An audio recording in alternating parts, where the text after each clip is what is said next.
Good morning, all. Robert Knowles here with History with R&R Live. Welcoming to the panel as always, Jeff Franklin. How are you doing this morning, sir?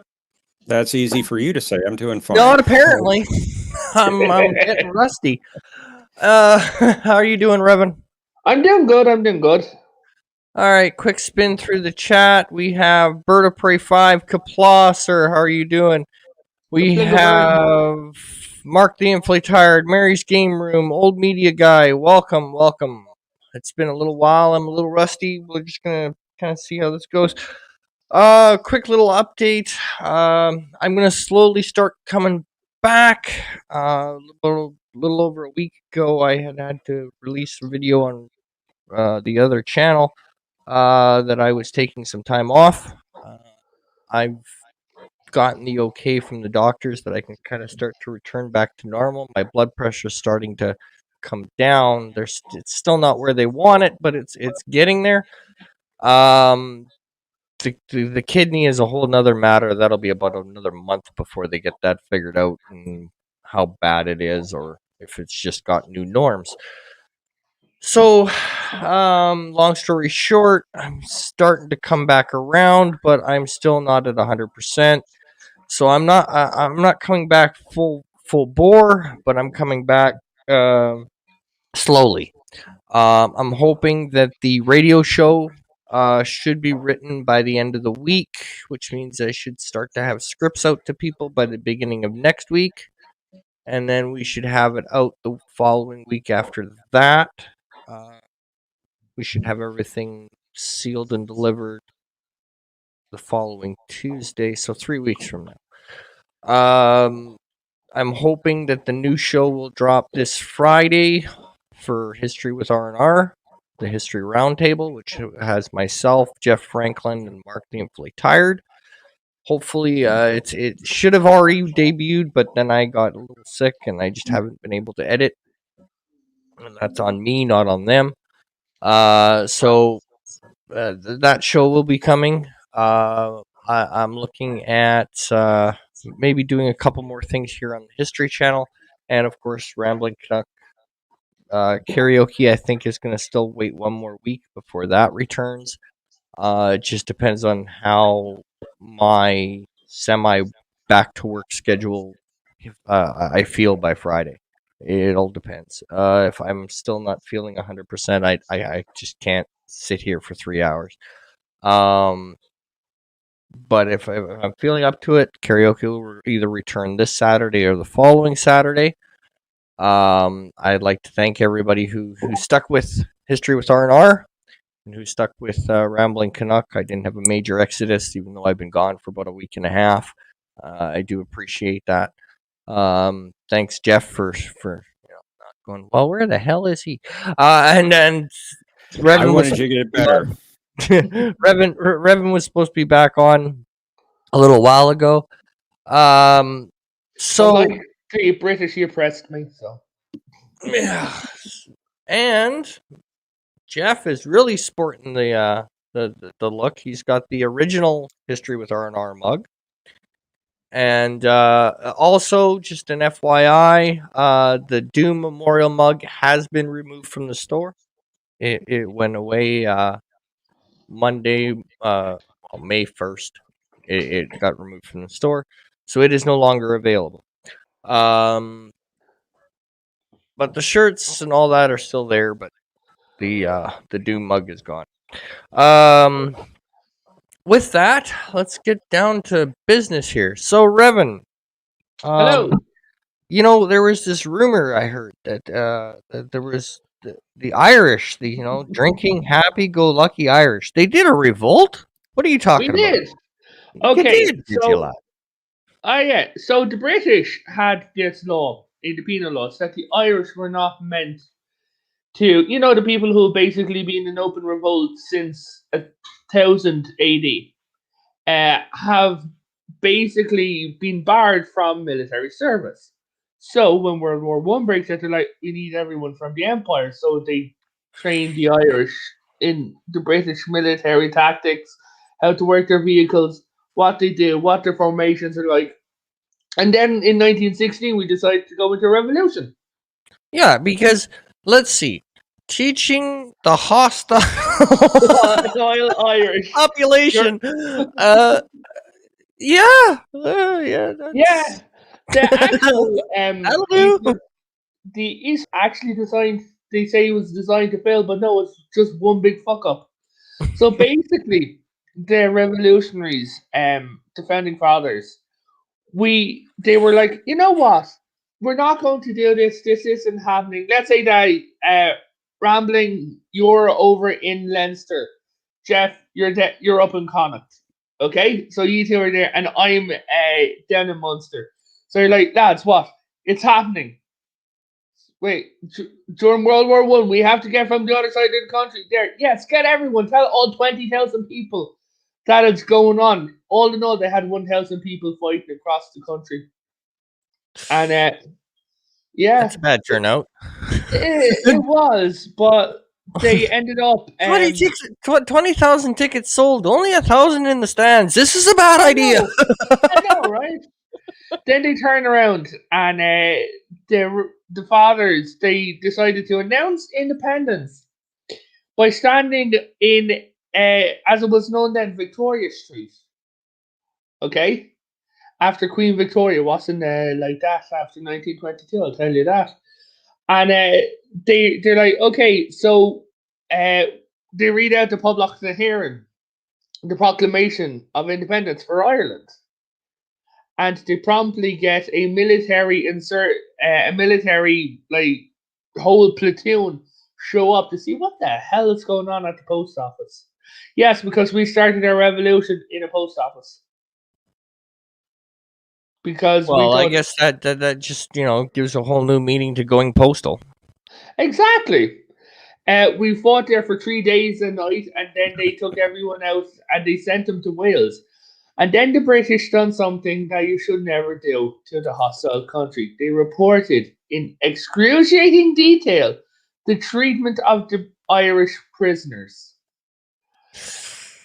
Yes, Yeah, probably not a good idea. no. And they turned around and some British lord or someone like that turned around to the Prime Minister of England, whose idea was to imprison them in Wales. It's like, congratulations, you turned an insurgency of 20,000 rabble rousers into an army of 7 million. 4 million. Threw the papers down on the desk and said, we might lose Ireland over this. Congratulations, you're an idiot. Yeah. Way to Uh, go there. Smooth move, so, X-Lax. my great grandfather were actually part of it. And in 1915, the year before the Easter Rising, my great grandfather was inspired to fight because his brother, for rebellious activity, was hung from his garden tree as a warning to the rest of the family in the street. They covered him in tar and they hung him, and he was 15 years old. Uh, so they then him and everyone on the street like, you know what, fuck this, we're going to fight him off. So they did, and the war lasted up until 1921 when they signed the Anglo-Irish Treaty, which caused the formation of Northern Ireland. Yeah. Which Michael Collins had intended to go back and actually fight to get the 6 counties back into the full republic because we weren't a republic, we were a dominion. And this is what caused the Civil War because they're like, what the hell even are we? We're not actually a country, we're a dominion. The Irish government had to swear fealty to the British Crown. And they're like, yeah, we're not doing that. So the Republic actually started in about 1948. That's when we became the Irish Dominion, the Irish Free State, after the Civil War. Then we became the Republic of Ireland, and now it's just Ireland. Yeah. Yeah, so our official name is Ireland. Yeah. Or drunk in every day that ends in Y. As I said, Ireland. Exactly. Yes. There's a lot of sites and that around Ireland, and there's a few things here that are really precious to us that you give a lot of respect to. We have a wall of heroes for everyone in any war in history that we know for a fact that the Irish died. Their names get added to this wall. And what Meghan Markle caused a huge uproar in Ireland when she went up to the wall. You don't touch the wall, especially if you're a member of the British royal family. And she put her hand on it and put her finger along the names, and people were accusing that she was mentally trying to erase the names. Ah, Yeah. you can't do anything these days. I know, right? Everything offends somebody. So, because I don't want to go on too long. Yeah. There's always a story, and I don't think you've really been able to really go from start to finish on it, and it just kind of amazes me that this kind of happened still in this millennium. So why don't you kind of lead us in here? When I was working in the church? Yeah, the fun of working Okay. in a Catholic church. Oh, no, it was a Methodist church. Oh, Methodist. Yeah, that's right. Yeah. That's right. It used to be Catholic, then it was Protestant, then it was Anglican. You know, we swap hands. Yeah. Yeah, so Whichever church they're not burning down this week, right? exactly. Okay, so I worked for a good while in a church called St. Patrick's United Methodist Church. That's what's known as now. And in there, my job was to look at history and catalog bones. And at one point, there was this area that was known as the Famine area. No names, no anything like that. But what was named was the children. So we stood there as 500 bodies, all children, ranging from 6 months to 2 years, 1 or 2 5-year-olds, all got taken out. Hey, anybody? All got taken out of this grave, and then they were put in by my office. So I had to pass these every single day. And the guy in charge of me turned around and he's like, "I want all of the names documented in chronological order and alphabetical order." It took me 5 weeks to do it all, and at the end, I'm like, "Dude, don't make me do this." I'm like, it's already depressing enough seeing all these little bodies coming out and being pulled out of the ground. And he's like, "No, I just want you to do it. Just get it done." And at the end of it, I'm usually a respectful guy, but at the end of it, I walked up to him and I fucked it at him. I just took the book and I just like threw it, and I'm like, "If you ask me to do anything like that again," I said, "you'll be on one of those plots." He's like, "Are you threatening me?" I'm like, "No." I said, "It's not only a threat of it might happen. I'm telling you what will happen." As my dad would put it, that falls into the case of, I don't make threats, lad. That's a Yeah, promise. exactly. Promises are legal. Well, they're still pulling bodies out of it today, and that was nearly 10 years ago that this happened. And today they're still pulling bodies out. They think that there's another 5,000 adults in there underneath all this section. They're not sure. Some estimates go up to 10,000 buried there, and they're still pulling it off. Now you can't see it. It's because it's close to the public to give the dead some respect, Yeah. right? They've literally erected a wall around it, but yeah, they're just pulling the bodies out, and they're going to from the potato famine. yeah, all of it's from the potato famine. And I've got documented history in my family. My grandfather, my 4 times great grandfather, went over to America, and he said that he was big, strong man, right? And he said that basically when his son arrived over in 1846, he'd make Ramblin look fat. He was that skinny. Oof. Yeah, and he said that he was there, and like he looked down, and this man has distinguished handwriting, like very like you could tell he was raised properly, right? It was frantic handwriting, and he said, I sent a word out for everyone who works on the farm to start slaughtering the animals, not selling them, because that's all he did. He was like, no, I'm going to slaughter the animals, and basically started bringing him and a load of an Irish descent farmer started bringing food to the docks and giving people the apples, fruits. It's like just women start producing milk for the babies, men just get food in your stomach. And you know the way that they say, look at the Irish, as a saying, oh yeah, it's the look of the Irish. Yeah.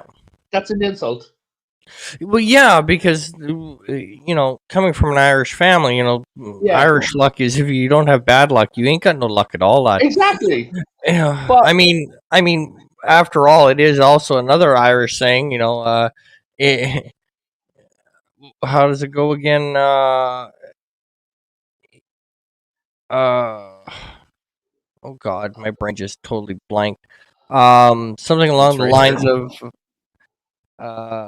if it can go wrong, it will go wrong. Something along the lines of that. If it can go wrong, yeah, it will. if it I can't think I've go, heard that so one. if it can go wrong, it will go wrong. It's there's actually a thing now where the Irish, when something goes wrong, we're unusually calm, Yeah. right? And oh, we've because of our history and everything like that, we have an exceptionally dark humor. And they say you can actually tell the difference between Irish and foreigners in Ireland when there's something wrong, because there was a bomb called into a train station when I was there a few years ago. Everyone, the Irish, we went across, like literally we're in the blast zone, and everyone else went like about 100, 200 meters back, and the Irish are there. Come on, blow it up! Do I get a free train ride? Well, I think it's more just, you know, and I've kind of found this in my own life too. I mean, if for those who really haven't had anything major go wrong, Yeah. you know, the it takes a lot less to to rattle them. It does. Somebody who's kind of grown up on the hard road, where nothing ever seems to go right. They've always had to Yeah. battle for everything, work their ass off, yada yada yada.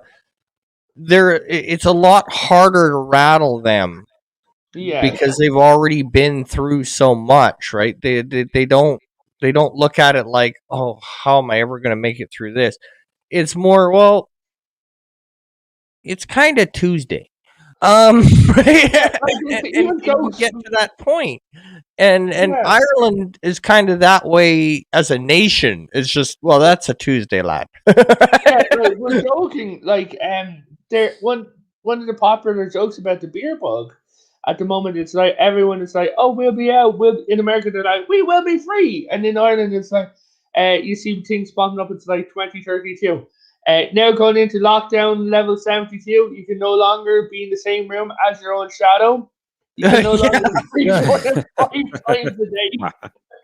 Yeah, you can't And sterilize your shadow. It shouldn't be in the room. exactly. And you cannot That look sounds at more your like own. Canada right now. Yes, it does. Yeah, and you cannot look at Don't your even own get me reflection. freaking started on that horse manure.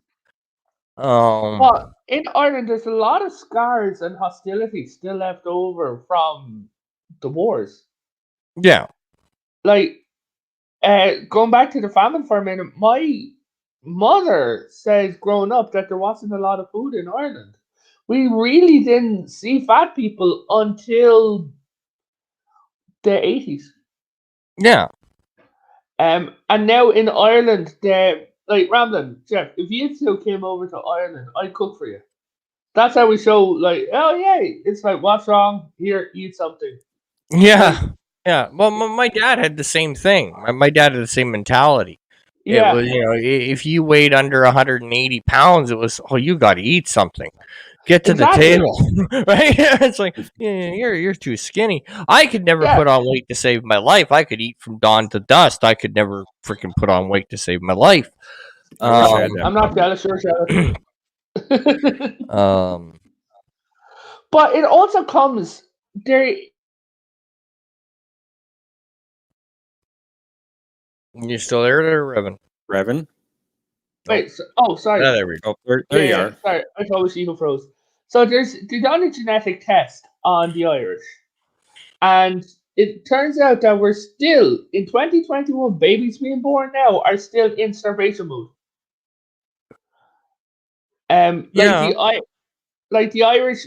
If you look at the descriptions of my 4 times great grandmother, she was slender, she was this, she was that, right? But compared to my great grandmother, who she stored fat like there was no tomorrow. Because Yeah. yeah, even the Irish today, we still have a weight problem because, and Irish Americans, if any of you watching, if your families come from Ireland from, I'd say, 1850 onwards born, you could have a strong weight problem in your family. Yeah, Because it's just bred in because you're wasting food is a sin. yeah. Uh, Throwing away leftovers is unheard of. Which is probably where a lot of the Irish stews came from. Because, if you've got a little bit of this, a little bit of that, a little bit of this, you just put it all in one big pot because you've got to, Hey Irish guys, weren't sorry about exactly that. known for small families. Yeah, Um, sorry, there's a storm moving in, so my internet is a bit chippy. yeah, we're going to be wrapping this up anyway right away. So, Yeah. Jeff, anything you want to add to this or? Any questions or Uh, anything? oh, I've got plenty of questions for you, Reverend. Yeah, go but I don't ahead. think they're appropriate for this discussion. Well, I told you, I can't tell you where the bodies are hidden. God. And never question Reverend's sanity because that's just a open ended. Well, No, I I already see knew that as a challenge. Well, Revan, why don't we do that? Do this. Well, Why don't you? I believe your channel just hit 100. yeah, 100. So why don't you? 101. So, That's awesome. thank you. Okay, so there's my link back into the chat. All right. And me and the guys, we've basically decided to do more streams in a week. Where this week we're doing 3 streams. We're doing 2 Jackboxes because one stream is especially for Bionic Belly Button. Okay. Right? Yeah, she's doing stuff in college, and this is just her distress stream. So we said, hey, why don't you do a Jackbox? Yeah. She's like, oh yeah, I love that. So we're doing that there on Wednesday. Now tomorrow we're doing a stream on the schism in Disney. Now I don't know can I actually say the word, but the schism in Disney and everything going on about their training stuff for white people only and everything. Like Oh that. yeah. Yeah, so we'll be going on doing that. I'd love anyone to give us a subscribe because Sunday is basically now going to be a Jackbox day. Awesome. Yeah, so that's us. And then I'm over on another stream talking about paranormal stuff over on Catala Laris, if you look her up. Okay. I should be there today doing Guild Wars and talking paranormal and stuff. Are you living proof that the paranormal exists? Is that why you're on the show? Yeah. Oh, okay. I thought you didn't exist. You were just a concept. I am. I'm simply just a concept. I'm a ghost. I'm literally a potato on a table. Well, there you go. All right. Well, I want to thank everybody for joining me. These will get a little longer. Again, I haven't been paying much attention to the Discord, but I'm going to be going through that today and tomorrow.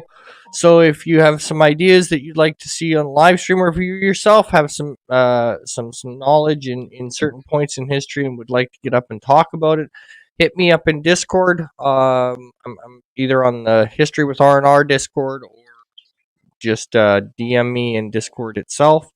And I'm sure we can come up with something and work that out. If you have an idea for a video, maybe a topic you'd like to see. I know I've seen a couple in History with R&R. I've got to start doing some research and writing some of them down and coming up with a priority list, etc.